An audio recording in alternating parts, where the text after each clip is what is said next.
Assalamu alaikum everyone, this is Mirza Abir and welcome to the second part of the vocabulary lesson of law vocabulary.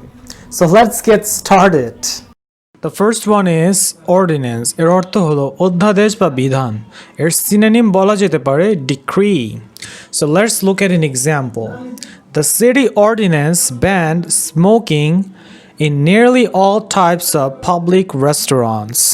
এরপরে আসছে perjury. এর অর্থ হলো শপথ ভঙ্গ করা বা মিথ্যা সাক্ষী দেওয়া। Example, she was sentenced to 2 years in jail for committing perjury. Statute, সংবিধি, or a law that has been formally approved and written down. The salaries of most federal workers are set by statute. Detention, এটা আমরা কেউ কেউ জানি।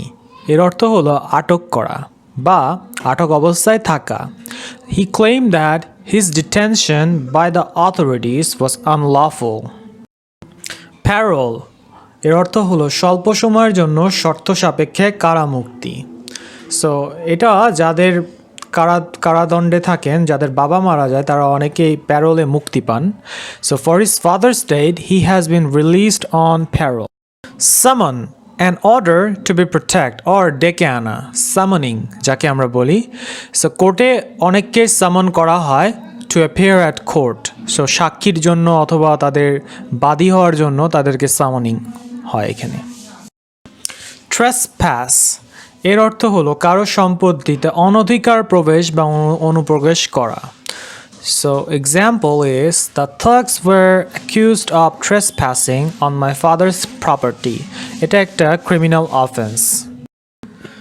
Fugitive, এর অর্থ হলো যার পলাতক আসামি বা ফেরারি আসামি।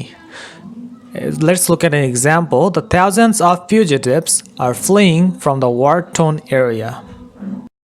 Treason বা রাষ্ট্রদ্রোহিতা, 71 সালে যারা রাজাকর বা আলবদর ছিলেন, they were accused of treason. So the example is, the most of the people who don't prefer Jamaat-e-Islami because of their treason in 1971. Okay, the last one is embezzlement বা আত্মসাৎ করা. So his brother-in-law was detained for embezzlement. মানে property, টাকা, embezzlement-এর অনেকেরই অভিযোগ থাকে আসলে। So that was all guys. আপনারা ভোক্যাবগুলো বেশি বেশি পড়বেন এবং লিখবেন।